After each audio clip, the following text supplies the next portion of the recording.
केंद्रीय गृह मंत्री अमित शाह ने जारी किया मध्य प्रदेश में भाजपा सरकार के 20 वर्षों का रिपोर्ट कार्ड। कहा, कांग्रेस ने मध्य प्रदेश को बना दिया था बीमारू। भाजपा सरकार ने सभी क्षेत्रों में सुनिश्चित किया विकास। राहुल गांधी के बयान पर भाजपा ने किया जोरदार पलटवार। रविशंकर प्रसाद ने कहा, कांग्रेस ने हमेशा किया है जवानों का अपमान। राहुल गांधी को दिखाया आईना। कानून व्यवस्था को लेकर नीतीश पर भी साधा निशाना।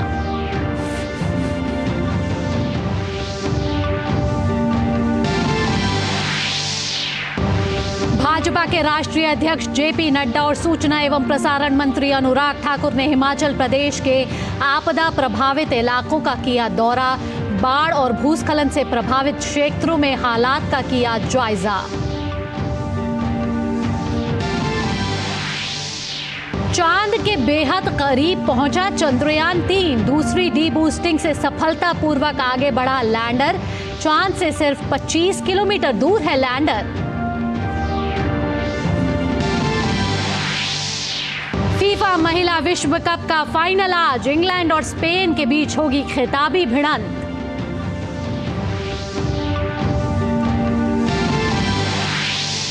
और भारत और आयरलैंड के बीच दूसरा T20 मैच डबलिन में आज। 3 मैच की सीरीज में अजय बढ़त बनाने के इरादे से उतरेगा भारत।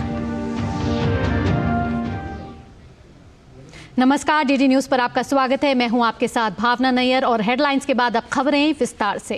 केंद्रीय गृह मंत्री अमित शाह मध्य प्रदेश के दौरे पर हैं। उन्होंने भोपाल में गरीब कल्याण महाअभियान में शिरकत की। इस दौरान अमित शाह ने मध्य प्रदेश में भाजपा सरकार के 20 सालों का रिपोर्ट कार्ड लॉन्च किया। अमित शाह ने अपने संबोधन में कांग्रेस पर जमकर हमला बोला। उन्होंने कहा कि कांग्रेस ने मध्य प्रदेश को बीमारू बना दिया था, लेकिन भाजपा ने सरकार गठन के बाद राज्य को बीमारू शब्द से मुक्ति दिलाई। हमने एक बीमारू राज्य को देश के सबसे विकसित राज्यों में 20 साल में पहुंचाने का प्रयास किया है और आगे आजादी के अमृत काल के समय में क्या दृष्टिकोण लेकर मध्य प्रदेश को भारतीय जनता पार्टी आगे ले जाना चाहती है। अमित शाह ने कहा कि कांग्रेस ने अपने शासनकाल में विकास के लिए कुछ नहीं किया। उन्होंने कहा कि कांग्रेस का ध्यान सिर्फ घोटाले करने पर रहा। 50 से 2003 तक 53 वर्ष में 6-7 साल छोड़कर पूरा समय कांग्रेस का शासन रहा। कि आज जो लोग दावे कर रहे हैं उनको सबसे पहले इस 53 साल का विकास का हिसाब देश की जनता के सामने, मध्य प्रदेश की जनता के सामने रखना चाहिए। कांग्रेस के शासन में 53 साल में मध्य प्रदेश को क्या विरोध मिला? तो एक बीमारू राज्य का विरोध मिला। वहीं भारतीय जनता पार्टी के वरिष्ठ नेता रविशंकर प्रसाद ने कांग्रेस नेता राहुल गांधी पर निशाना साधते हुए कहा कि राहुल गांधी ने गलवान में संघर्ष करने वाले जवानों का अपमान किया है। उन्होंने कहा कि राहुल गांधी देश को बदनाम करते हैं और चीन के हाथों प्रोपेगेंडा की मशीन बनते हैं। राहुल गांधी जी, आप गलवान के हमारे सैनिकों के बलिदान और बहादुरी पर सवाल उठा रहे हैं ना। कितना हिम्मत दिखाई गलवान में हमारे बहादुर जवानों ने कि चीन को पीछे हटना पड़ा। ये सच्चाई है कि नहीं सच्चाई है? तो ना आप होमवर्क करते हैं, विदेश नीति आप कितना समझते हैं, इस पर भी बहुत चर्चा हो चुकी है। लेकिन वहाँ जा कर के भारत को बदनाम क्यों करते हैं और चीन के हाथ में आप एक प्रोपेगेंडा की मशीनरी क्यों बनते हैं? और अब बात मानसून की। हिमाचल प्रदेश में एक बार फिर आफत वाली भारी बारिश का अलर्ट है। मौसम विभाग ने 21 अगस्त तक 6 जिलों के लिए भारी वर्षा का ऑरेंज अलर्ट जारी किया गया है। इनमें शिमला सहित मंडी, सोलन, सिरमौर शामिल हैं। हिमाचल प्रदेश में बारिश, भूस्खलन और बाढ़ के कारण पूरे मानसून सीजन में अब तक 338 लोगों की मृत्यु हो चुकी है, जबकि 300 से ज्यादा लोग घायल हैं। उधर राज्य में पिछले एक सप्ताह के दौरान भूस्खलन और बारिश से मरने वालों की संख्या अब 75 हो गई है। राजधानी शिमला के समरहिल इलाके के शिव बावड़ी में हुए राहत और बचाव कार्य अभी भी जारी हैं। इस बीच भाजपा अध्यक्ष जगत प्रकाश नड्डा और केंद्रीय मंत्री अनुराग सिंह ठाकुर ने पांवटा साहिब विधानसभा क्षेत्र के कच्चे ढांग में राष्ट्रीय राजमार्ग 707 पर क्षतिग्रस्त हिस्से का निरीक्षण किया।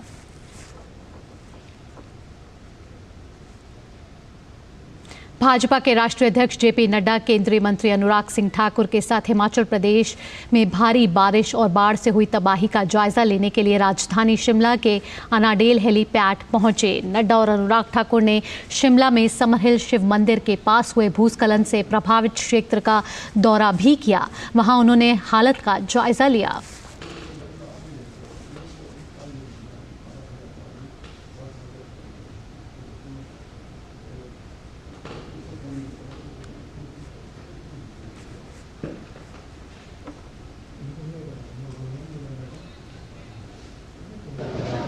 मन बड़ा द्रवित हुआ है और बहुत ही दुखी हुआ है यह देखकर कि यह त्रासदी किस तरीके से मानवता के लिए और हमारे जनजीवन को इसने अस्त व्यस्त किया है। प्रकृति के आगे किसी का जोर नहीं चलता। हम सब की जो क्षति हुई है उसके प्रति परिवारजन जिनकी क्षति हुई है, हमारी सबकी सहानुभूति है। प्रशासन की ओर से हर संभव प्रयास हो रहा है। और अब खबर बिहार से। बिहार के बेगूसराय में आज तड़के एक सेवानिवृत्त शिक्षक की गोली मारकर हत्या कर दी गई। मॉर्निंग वॉक के दौरान 3 बाइक सवार नकाबपोश बदमाशों ने शिक्षक पर गोलियां चलाना शुरू कर दिया, जिसके बाद मौके पर ही शिक्षक की मौत हो गई। बताया जा रहा है कि 2021 में शिक्षक के बेटे की भी हत्या की गई थी और शिक्षक अपने बेटे के हत्याकांड में गवाह था।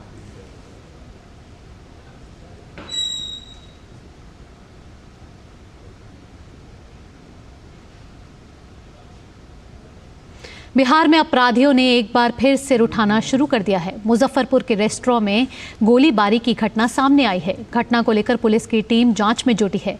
वारदात को अंजाम उस समय दिया गया जब लोग खाना खा रहे थे। फायरिंग होते ही वो अपनी जान बचाने के लिए टेबल के नीचे छिपते नजर आए।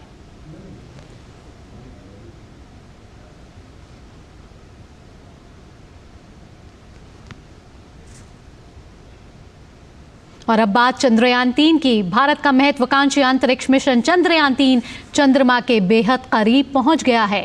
चंद्रयान 3 का दूसरा और फाइनल डीबूस्टिंग ऑपरेशन आज तड़के 1:50 पर पूरा हुआ। इस ऑपरेशन के बाद लैंडर की चंद्रमा से न्यूनतम दूरी 25 किलोमीटर और अधिकतम दूरी 134 किलोमीटर रह गई है। डीबूस्टिंग में चंद्रयान की गति को कम किया गया है। इसरो ने बताया है कि लैंडर मॉड्यूल उम्मीद के मुताबिक सही तरह से काम कर रहा है। लैंडर की इंटरनल जांच होगी और सूरज के उगने तक वह लैंडिंग साइट पर इंतजार करेगा। यहीं से ही 23 अगस्त को शाम 5:45 पर सॉफ्ट लैंडिंग की कोशिश की जाएगी।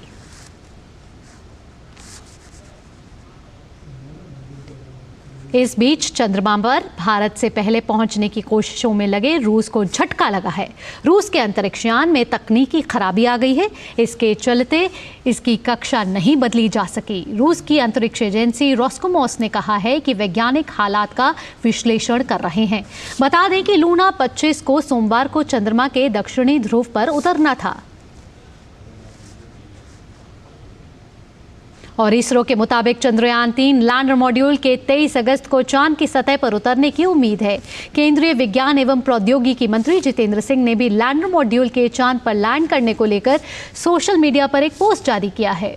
उन्होंने एक तस्वीर के साथ ट्वीट किया, लैंडिंग के लिए तैयार रहें। चंद्रयान 3 का अंतिम डीबूस्टिंग ऑपरेशन सफलतापूर्वक लैंडर मॉड्यूल कक्षा को 25 किलोमीटर गुणे 134 किलोमीटर तक कम हो गया है। जैसे ही लैंडर मॉड्यूल चांद के करीब पहुंचेगा वैसे ही उल्टी गिनती शुरू हो जाएगी। प्रधानमंत्री नरेंद्र मोदी दक्षिण अफ्रीका में मंगलवार से शुरू होने वाले 15वें ब्रिक्स शिखर सम्मेलन में शामिल होने के लिए 22 से 24 अगस्त तक जोहान्सबर्ग में रहेंगे। प्रधानमंत्री मोदी ब्रिक्स और आमंत्रित देशों के साथ विश्व नेताओं के साथ भी बातचीत करेंगे। प्रधानमंत्री नरेंद्र मोदी दक्षिण अफ्रीका में मंगलवार से शुरू होने वाले 15वें ब्रिक्स शिखर सम्मेलन में शामिल होने के लिए 22 से 24 अगस्त तक जोहान्सबर्ग में रहेंगे। पीएम मोदी ब्रिक्स नेताओं के शिखर सम्मेलन में भारत का प्रतिनिधित्व करेंगे। ब्रिक्स प्रमुख उभरती विश्व अर्थव्यवस्थाओं ब्राजील, रूस, भारत, चीन और दक्षिण अफ्रीका के समूह का प्रतिनिधित्व करता है। इस वर्ष के शिखर सम्मेलन का विषय ब्रिक्स और अफ्रीका पारस्परिक रूप से त्वरित विकास के लिए साझेदारी, सतत विकास और समावेशी बहुपक्षवाद है। प्रधानमंत्री मोदी ब्रिक्स और आमंत्रित देशों के साथी विश्व नेताओं के साथ भी बातचीत करेंगे। प्रधानमंत्री मोदी का जोहान्सबर्ग दौरा 2 वजह से अहम होगा। पहला, उनकी इंटरवेंशन लीडर समिट पर वो क्या भूमिका देखते हैं डेवलपिंग कंट्रीज की, विकासशील देशों की दुनिया के इकोनॉमिक और पॉलिटिकल वर्ल्ड ऑर्डर में, क्योंकि भारत की ये एक की प्रायोरिटी है ग्लोबल साउथ भारत की G20 अध्यक्षता के दौरान। और दूसरा, उनकी मुलाकात चीनी राष्ट्रपति शी जिनपिंग से अगर वो मुलाकात होती है, क्योंकि 19वें मिलिट्री कमांडर्स मीट पर भी दोनों भारत और चीन अपने ईस्टर्न लद्दाख में चल रहे बॉर्डर विवाद को सुलझा नहीं पाए थे। तो दुनिया की खास नजर होगी कि क्या राष्ट्रपति शी और प्रधानमंत्री मोदी की ये मुलाकात दोनों देशों के रिश्तों में कुछ गर्माहट ला पाएगी कि नहीं। ब्रिक्स 2023 संस्करण में प्रमुख प्राथमिकता वाले जिन मुद्दों पर विचार विमर्श को आगे बढ़ाया जाएगा उनमें जलवायु परिवर्तन पहल के प्रति साझेदारी विकसित करना, भविष्य के लिए शिक्षा और कौशल विकास में बदलाव, अफ्रीकी महाद्वीपीय मुक्त व्यापार क्षेत्र के माध्यम से अवसरों को खोलना, महामारी के बाद सुधार को बेहतर करना और सतत विकास पर 2030 एजेंडा, शांति प्रक्रियाओं में महिलाओं की सार्थक भागीदारी के साथ बहुपक्षवाद को बढ़ावा देना शामिल है। 2019 के बाद पहली बार ब्रिक्स नेता एक मंच पर बैठेंगे। भारत ब्रिक्स को वैश्विक संतुलन, विविधता और बहुलता का एक अहम मंच मानता है। ब्रिक्स समूह का विश्व जनसंख्या में 40% से अधिक और वैश्विक अर्थव्यवस्था में लगभग 26% योगदान है। जोहान्सबर्ग से अमृतपाल सिंह और शुभेंदु घोष की रिपोर्ट, डीडी न्यूज़।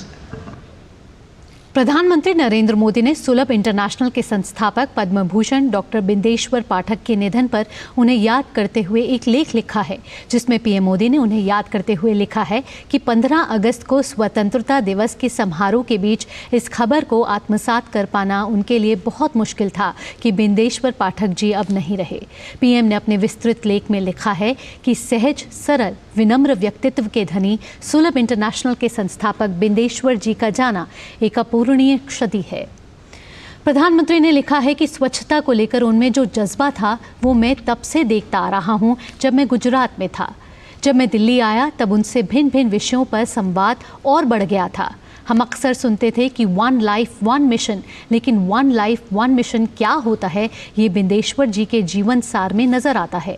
बिंदेश्वर जी का एक बहुत बड़ा योगदान यह रहा है कि उन्होंने गांधी जी के स्वच्छता के विचारों का संस्थागत समाधान दिया। पीएम ने लिखा है कि स्वच्छ भारत से स्वस्थ भारत, स्वस्थ भारत से समरस भारत, समरस भारत से सशक्त भारत, सशक्त भारत से समृद्ध भारत की ये यात्रा अमृतकाल की सबसे जीवंत यात्रा होगी और इस यात्रा में बिंदेश्वर जी की कमी बहुत महसूस होगी।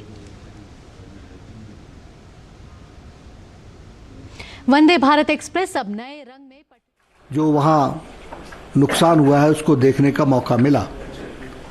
अभी कुछ और इलाके भी देखूंगा। सबसे पहली बात तो मैं ये कहना चाहता हूं कि जहां तक भारत सरकार का सवाल है, हमारे प्रधानमंत्री मोदी जी इस आपदा से व्यथित भी हैं, चिंतित भी हैं और उन्होंने खुद से भी मुख्यमंत्री से बातचीत की समय समय पर। और जब मुख्यमंत्री वहां मिलने गए तो चाहे प्रधानमंत्री जी रहे, चाहे हमारे गृह मंत्री जी रहे, चाहे हमारे road and surface transport minister Nitin Gadkari ji रहे या अनुराग ठाकुर रहे, भारत सरकार ने हिमाचल प्रदेश की बात को बहुत संजीदगी से लिया है और इस ह्यूमन ट्रेजेडी, इस नेचुरल कैलामिटी को पूरी ताकत के साथ मदद दी जाए, इसके लिए भारत सरकार कृत संकल्पित रही है और इसने पूरा करने का प्रयास किया है। मैं आप लोगों के ध्यान में भी लाना चाहता हूं कि भारत सरकार ने हमारे जो स्टेट का एसडीआरएफ का जो डिज़ास्टर फंड है, रिस्पांस फंड, वह उसकी पहली किश्त 10 तारीख को 10/7/2023 को 180 करोड़ रुपए की दी थी। फिर मैं 14 जुलाई को फिर से आया था और 17 जुलाई को, उस दिन मैंने कहा था कि भारत सरकार हिमाचल प्रदेश को मदद करना चाहती है, तो 17 जुलाई को दूसरी किश्त 180 करोड़ रुपए की स्टेट डिज़ास्टर रिस्पांस फंड में उस समय दिया गया था। और मैंने उस समय आपको बताया था कि 360 करोड़ रुपए भारत सरकार की तरफ से रिलीफ के लिए दिए गए हैं। हमें मालूम है कि जान भी गई है, घायल भी बहुत हुए हैं, हमारे जान माल का भी नुकसान हुआ है, कुछ घर पूरी तरीके से ध्वस्त हो गए हैं, कुछ ज़मीनें पूरी तरीके से बह गई हैं और एग्रीकल्चर और हॉर्टिकल्चर का भी बहुत नुकसान हुआ है। इस बात को ध्यान में रखते हुए मुख्यमंत्री जी दिल्ली आए थे और 7 अगस्त को वो प्रधानमंत्री जी से भी मिले थे और गृह मंत्री जी से भी मिले थे और वो उन्होंने इंटरिम रिलीफ की बात कही थी कि जो इंटरिम का पैसा है वो हमको वापस मिले। 315 करोड़ रुपए थे, जिसमें से दूसरे दिन ही 189 करोड़ रुपीस वो दे दिए गए। और इस तरीके से सारे सिस्टम को अगर हम देखें, स्टेट शेयर को और सबको मिला करके, तो 622 करोड़ के आसपास प्रदेश सरकार को इंटरिम रिलीफ के साथ मिल करके दिए गए हैं।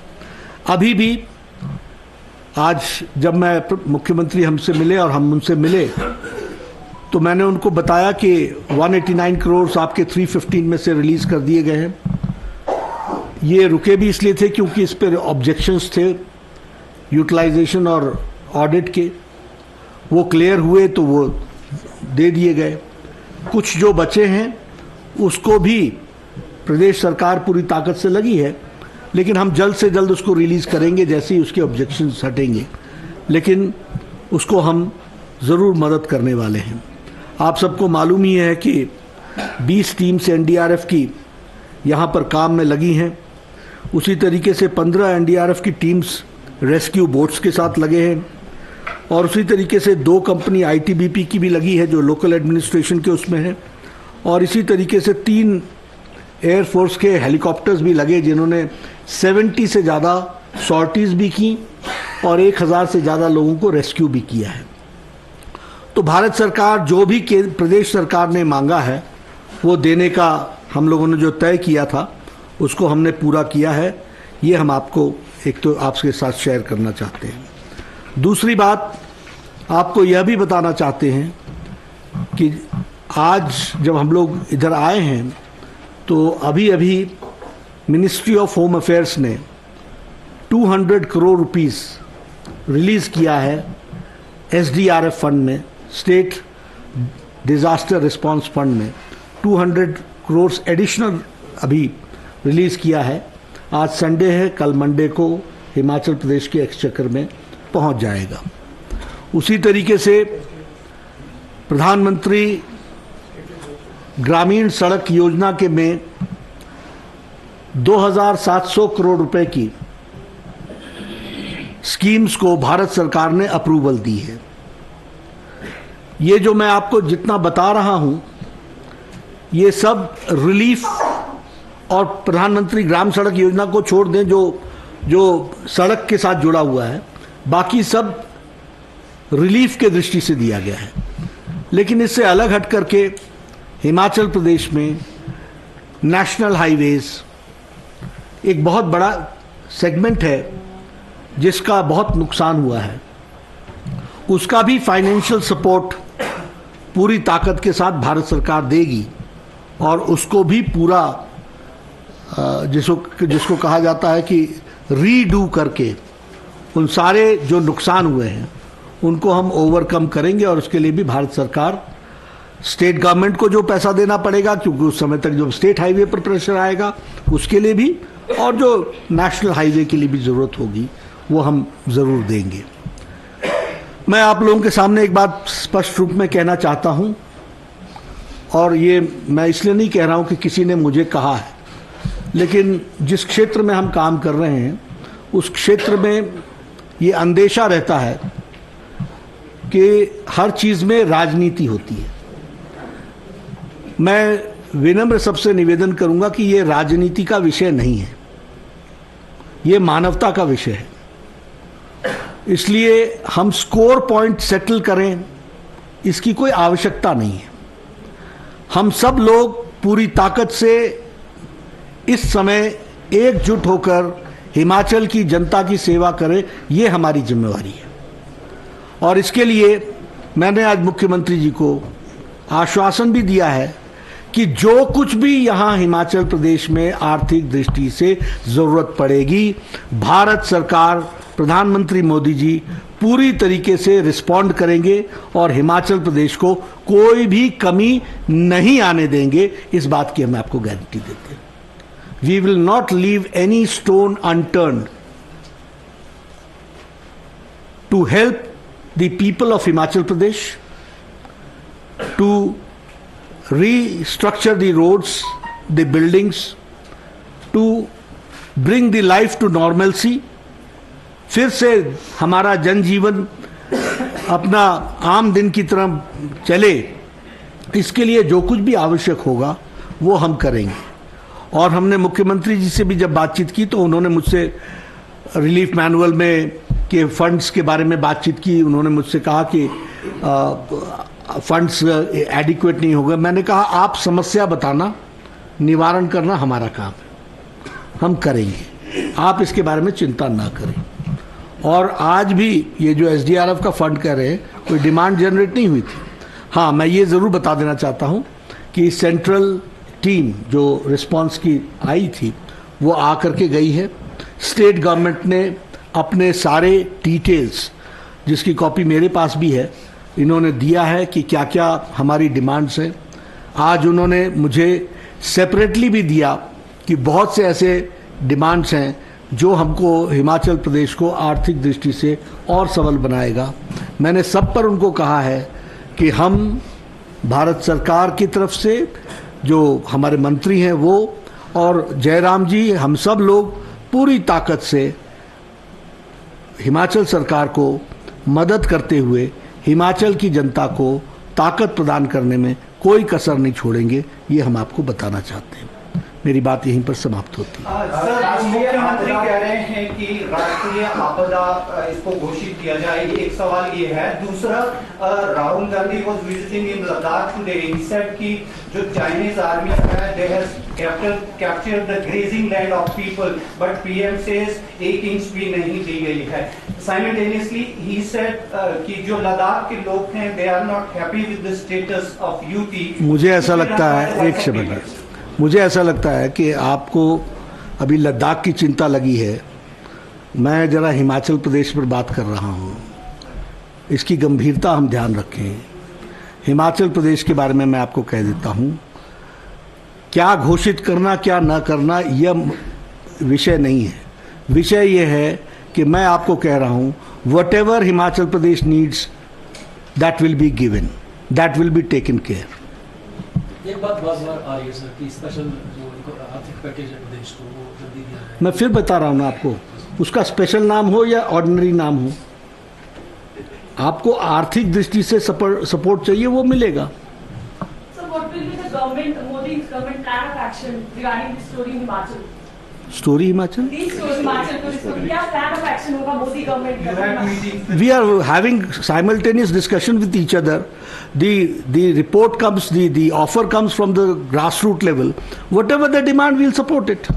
सर ये कह रहे हैं कि 10,000 करोड़ रुपए का नुकसान हुआ है और आप योजनाओं की बात कह रहे थे 200 करोड़ आप SDRF का कह रहे हैं, ये नाकाफी। ऐसा फिर आपको मैं बता रहा हूं, इसको खर्चा करके आए ना, मैं कहां मना कर रहा हूं। आप देखिए फिर मेरा आप सबसे विनम्र निवेदन है कि आप इधर उधर में मत जाओ। मैं आपको ये बोल रहा हूं कि जो डिमांड करोगे मिलेगा, चीज को रखो सामने, बात करो। सर आप कह रहे हैं कि हिमाचल को हर संभव सहायता केंद्र प्रदान भी कर रहा है, आगे भी करेंगे। मुख्यमंत्री आपके सांसदों पर सवाल खड़ा कर रहे हैं कि कभी हिमाचल की भलाई के लिए प्रधानमंत्री से मिलते नहीं है। ऐसा है, मुझे लगता है फिर आप you are again bringing into politics. I think we should avoid this. अगर किसी ने कुछ कहा भी है तो मैं उस पर रिस्पॉन्ड नहीं करना चाहूंगा।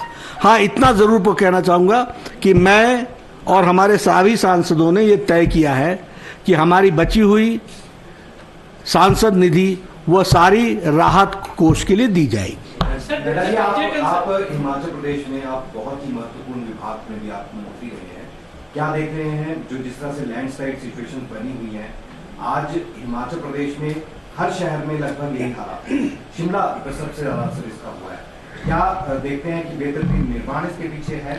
देखिए ये एक्सपर्ट्स इसको तय करें, ये पॉलिटिशियन हर बात का जवाब दे, इसकी आवश्यकता नहीं होती है।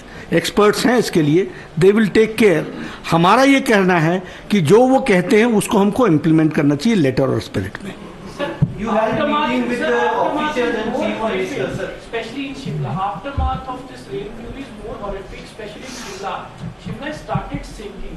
Several residential areas has been evacuated, and even the VVIP areas, ministerial residential areas, has also been facing this cracks in the roads and the walls. So, are you going to talk to the union government that deploy some experts from the center? All support is there. When people died of jaundice, I settled a national disease control center here. आप मांग तो करो ना, किस चीज को चाहिए। ये क्या होता है, जब समस्या आती हो तो आप उस दिन कुआं खोदने बैठते हो। अब मैं कमेंट नहीं करना चाहता हूं, because I want to remain. पानी की व्यवस्था गर्मियों में के लिए करनी हो तो जाड़े में सर्दियों में उसके बारे में सुनिश्चित करना पड़ता है। तो हमारे लोगों को आदत क्या है कि नी जर्क रिएक्शन। आप और हम शिमला को कोई 2 दिन में देख रहे हैं ऐसा क्या? ये लगाए गए पिलर्स ये आप आज देख रहे हैं क्या? मैं कोई यहाँ एकेडमिक डिस्कशन नहीं करना चाहता, लेकिन मैं इतना जरूर बताना चाहता हूँ कि जो आपके मन में है और ध्यान में है वो मेरे ध्यान में भी है। मेरे मुंह से बोलना जरूरी नहीं है। We all have to show the concern, and long-term planning is needed, and there are systems which can support us to develop alternative mechanism of development. Sir, you had a meeting with the officials and chief minister. What is the assessment and what has they demanded? Everybody is concerned. They are also concerned. We are also concerned. They are talking about the grassroots level, and we are trying to help them, support them financially. बहुत धन्यवाद, बहुत शुक्रिया। आज आपदा में रहने दें। बहुत बहुत धन्यवाद।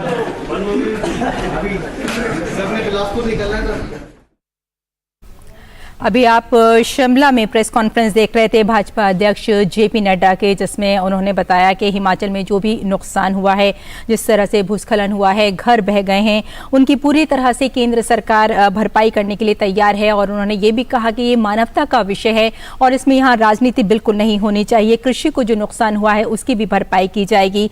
साथ ही उन्होंने ये भी बताया कि केंद्र सरकार हर संभव सहायता प्रदान करने के लिए तैयार है हिमाचल प्रदेश के लिए। और जो 300 से ज़्यादा लोग घायल हो गए हैं या फिर जो भूस्खलन हुआ है या बारिश में जो लोग मर गए हैं और उसकी जो तादाद है कम से कम 75 हो गई है, उसमें भी केंद्र सरकार पूरी तरह से तैयार है। और साथ में उन्होंने ये बताया कि स्टेट फंड डिजास्टर में जो अतिरिक्त 200 करोड़ की मंजूरी भी दी गई है हिमाचल प्रदेश को। फिलहाल अभी आगे बढ़ते हैं और हेडलाइंस पर नजर डालते हैं। गृह मंत्री अमित शाह ने जारी किया मध्य प्रदेश में भाजपा सरकार के 20 वर्षों का रिपोर्ट कार्ड। कहा कांग्रेस ने मध्य प्रदेश को बना दिया था बीमारू।